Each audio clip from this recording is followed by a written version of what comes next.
இந்த வீடியோவில் நம்ம என்ன பார்க்க போகிறோம்னா ரயில்வே செக்டர் ஸ்டாக்ஸ் வச்சுக்கிறவங்களுக்கு ஒரு சூப்பரான ஜாக்பேட் அடிச்சிருக்கு. ஸோ அதை பற்றி என்னென்னு பார்க்க போகிறோம். அது மட்டும் இல்லாமல் என்பிசிசி நிறுவனம் மற்றும் சுவிட்சர்லாந்து நிறுவனங்களோட குவார்ட்டர்லி 4 ரிசல்ட்ஸ் வந்திருக்கு. ஸோ அது எப்படி இருக்குது, அந்த ஸ்டாக்ஸை கன்சிடர் பண்ணலாமா போன்ற விஷயங்களை நம்ம குயிக்காக பார்த்துருவோம். ஃபஸ்ட்டு இந்த ரயில்வே செக்டர் ஓரியன்டான ஸ்டாக்ஸை பற்றி இப்போ பார்த்துருவோம். ஸோ இந்தியன் ரயில்வேஸ்லேருந்து ஒரு அனௌன்ஸ்மெண்ட் வந்திருக்கு. ஸோ அதில் என்ன சொல்லியிருக்காங்கன்னா, அடுத்த 3-4 வருஷத்துக்கு 1 லட்சம் புதிய சரக்கு ரயில்களை, அதாவது ஃப்ரைட் வேகன்ஸ் வந்து வாங்க பிளான் பண்ணியிருக்காங்கன்னு சொல்லியிருக்காங்க. ஸோ இதோட மொத்த மதிப்பு எவ்வளோ தெரியுமா? கிட்டத்தட்ட 40,000 கோடி. ஸோ எப்போ இந்த ஆர்டர்ஸ் எல்லாம் வந்து வரும் அப்படிங்கிறத ஃபஸ்ட்டு பார்ப்போம். ஸோ ஒவ்வொரு வருஷமும் வந்து பார்த்தீங்கன்னா 35,000 40,000 வேகன்ஸ், அதாவது சரக்கு ரயில்களை தயாரிக்கிறதுக்கான ஆர்டர்ஸ் வந்து கொடுப்பாங்க.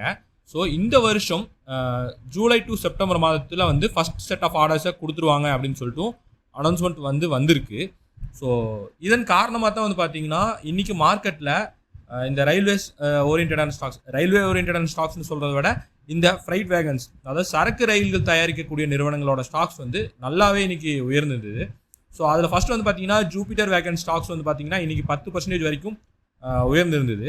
அதுக்கடுத்து வந்து பார்த்தீங்கன்னா டிட்டகார் ரயில்வே சிஸ்டம்ஸ், ஸோ இந்த ஸ்டாக்கும் வந்து பார்த்தீங்கன்னா ஆல்மோஸ்ட் ஒரு 9% வரைக்குமே வந்து உயர்ந்திருந்தது. ஸோ அதுக்கு அடுத்தபடியாக வந்து டெக்ஸ்மெக்கோ ரயில், இந்த ஸ்டாக்கும் வந்து பார்த்தீங்கன்னா 6% வரைக்கும் வந்து உயர்ந்திருந்தது. ஸோ நான் சொன்ன இந்த 3 ஸ்டாக்கு தான் வந்து பார்த்தீங்கன்னா இந்த சரக்கு ரயில்கள் தயாரிக்கக்கூடிய ஃபீல்டில் வந்து மிக முக்கியமான நிறுவனங்களாக இருக்காங்க. ஸோ அதன் காரணமாக தான் வந்து இந்த 3 நிறுவனங்களும் வந்து பெட்டராக பெர்ஃபார்ம் பண்ணியிருந்தாங்க. பட் இப்போ நாளைக்கு இந்த ஸ்டாக்ஸ் எல்லாம் வந்து ஏறுமா, இல்லை அப்கமிங் டேஸில் இந்த நியூஸ்னால வந்து ஏறக்கான வாய்ப்பு இருக்கா அப்படின்னு சொல்லி பார்த்தீங்கன்னா, இந்த ஒரு நியூஸ்னால வந்து மேபி மார்னிங் வந்து நெக்ஸ்ட் டே மார்னிங் வந்து ஒரு ஸ்லைட்டான பாசிட்டிவ் நோட்டில் இருக்கிறதுக்கான சான்சஸ் இருந்தாலும், ஷார்ட் டேர்ம் கெயின்ஸை புக் பண்ணுறதுக்கான இன்வெஸ்டர்ஸ் வந்து பார்த்தீங்கன்னா கண்டிப்பாக வந்து ப்ராஃபிட் புக்கிங் பண்ணுறனால மேபி அதனோட ப்ரைஸஸ் வந்து ஆஃப்டர்நூன் செஷனுக்கு மேலே வந்து ட்ராப் ஆகிறதுக்கான வாய்ப்புகள் இருக்குது. பட் இது எதுக்காக இந்த நியூஸ் நான் எடுத்துகிட்டு வந்திருக்கேன்னா, ஷார்ட் டைம் இன்வெஸ்டர்ஸ்க்காக சொல்ல கிடையாது. ஸோ லாங் டேர்ம் இன்வெஸ்டர்ஸ் தான் வந்து இந்த நியூஸை நான் வந்து எடுத்துகிட்டு வந்திருக்கேன். ஸோ நீங்கள் ஆல்ரெடி இந்த ஏதாச்சும் ஒரு ஷேர்ஸில் எக்ஸிஸ்டிங் ஷேர் ஹோல்டராக இருக்கீங்கன்னா, ஸோ இந்த ஸ்ட்ராங் ஆர்டர் புக் இருக்கிற காரணத்தினால நீங்கள் வந்து கண்டிப்பாக இந்த ஸ்டாக்ஸை வந்து லாங் டேர்ம் கன்சிடரேஷனில் வச்சுக்கலாம். இல்லை ஒருவேளை நான் புதுசாக ஆட் பண்ணலாம் அப்படின்னு சொல்லி இருக்கீங்கன்னா கூட உடனே ஆட் பண்ணாமல், ஸோ இது வந்து ஒரு லாங் டேர்ம் தான், 3 to 4 years வரைக்குமான இந்த ஆர்டர் தான் வந்து இதில் இருக்குது. ஸோ இதன் காரணமாக வந்து பார்த்தீங்கன்னா நீங்கள் அப்கமிங் டேஸில் எப்போல்லாம் வந்து இந்த ஸ்டாக்ஸ் வந்து டிப் ஆகுதோ, ஸோ பை அண்ட் டிப்ஸ் மெத்தடை யூஸ் பண்ணி நீங்கள் லாங் டேர்முக்கு இந்த ஸ்டாக்ஸை கன்சிடர் பண்ணலாம். ஸோ ஷார்ட் டேர்முக்கு ஆன பெட்டை வந்து எடுக்க வேண்டாம். ஸோ அந்த நியூஸுக்கான ரிசல்ட் வந்து ஆல்ரெடி ஸ்டாக் மார்க்கெட்டில் வந்ததுனால ஷார்ட் டேர்மில் இன்னும் பயங்கரமாக ஏறுங்கிற எக்ஸ்பெக்டேஷன் வச்சுக்கிறது பெட்டராக இருக்காதுங்கிறது என்னோட ஒப்பீனியன். இப்போ சுவிட்சர்லாந்து எனர்ஜியோட குவார்ட்டர்லி 4 ரிசல்ட்ஸ் வந்து பார்த்துருவோம். ஸோ இவங்களோட ரெவன்யூ வந்து பார்த்தீங்கன்னா 45%, 45% வந்து உயர்ந்திருக்கு. பட் நெட் ப்ராஃபிட்டில் வந்து பார்த்தீங்கன்னா 6% வந்து டவுன் ஆகிருக்கு. இவங்களோட எபிடா வந்து பார்த்தீங்கன்னா 39% வந்து உயர்ந்திருக்கு. பட் ரெவன்யூ உயர்ந்திருந்தால் கூட இவங்களோட நெட் ப்ராஃபிட் வந்து பார்த்தீங்கன்னா 6% டவுன் ஆகிருக்கு. அதுக்கு மெயின் ரீசன் வந்து பார்த்தீங்கன்னா இவங்களோட ஃபினான்ஷியல் காஸ்ட்டோட ரைஸ் தான் வந்து இவங்களோட நெட் ப்ராஃபிட்டுக்கு வந்து டவுன் ஆகிறதுக்கான காரணமாக அமைஞ்சிருக்கு. பட் இவங்களோட ஆர்டர் புக் வந்து நல்லா ஸ்ட்ராங்காக தான் இருக்குது. இவங்களோட ஆர்டர் புக்கில் வந்து பார்த்தீங்கன்னா 5.9 ஜிகாவாட் கைவசம் வந்து ஆர்டர்ஸ் வச்சுருக்காங்க. இதில் 66% ஆர்டர்ஸ் வந்து அரசு நிறுவனங்கள் PSU செக்டர்ஸ்லேருந்து தான் வந்திருக்கு.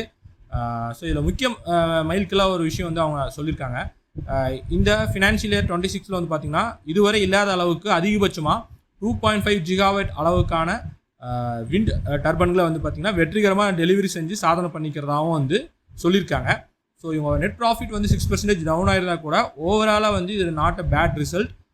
ஷார்ட் டேர்மில் மேபி வாலட்டிலிட்டி இருந்தால் கூட லாங் டேர்ம் கன்சிடரேஷன் பண்ணுறவங்களுக்கு இது ஒரு பெரிய பாதிப்பாக இந்த ரிசல்ட் அமையாதுங்கிறது என்னோட ஒப்பீனியன். இப்போது என்பிசிசி ரிசல்ட்ஸ் வந்து பார்த்துருவோம். ஸோ இவங்களோட ரெவன்யூவில் வந்து ஒரு ஸ்லைட் டவுன் இருக்குது. ஆல்மோஸ்ட் வந்து 2% வந்து இவங்க ரெவன்யூ வந்து டவுன் ஆகிருக்கு. இவங்களோட நெட் ப்ராஃபிட் வந்து பார்த்திங்கன்னா ஒரு பிக் ஜம்ப் நம்மளால் பார்க்க முடியுது. 37.2% வந்து இவங்க நெட் ப்ராஃபிட் வந்து உயர்ந்திருக்கு. ஸோ எபிடா மார்ஜினுமே வந்து பார்த்திங்கன்னா 6.3% இருக்குது. ஸோ இவங்க டிவிடெண்ட்டும் அனௌன்ஸ்மெண்ட் பண்ணியிருக்காங்க. பெர் ஷேருக்கு 46 பைசா வந்து பார்த்திங்கன்னா டிவிடெண்ட்டாகவும் அனௌன்ஸ்மெண்ட் பண்ணியிருக்காங்க. ஸோ இது மட்டும் இல்லாமல் இவங்களோட ஆர்டர் புக்கும் வந்து நல்லா ஸ்ட்ராங்காக இருக்குது. ஸோ இப்போ இவங்களோட வருவாய் வந்து ரெவன்யூ வந்து 2% வரைக்கும் குறைஞ்சிருந்தா கூட, ஸோ இவங்க வந்து ஹை மார்ஜின் ப்ராஜெக்ட்ஸை வந்து சிறப்பாக கையாண்டதெல்லாம் வந்து பார்த்திங்கன்னா இவங்களோட நெட் ப்ராஃபிட் வந்து 37% மேலே வந்து உயர்ந்திருக்கு.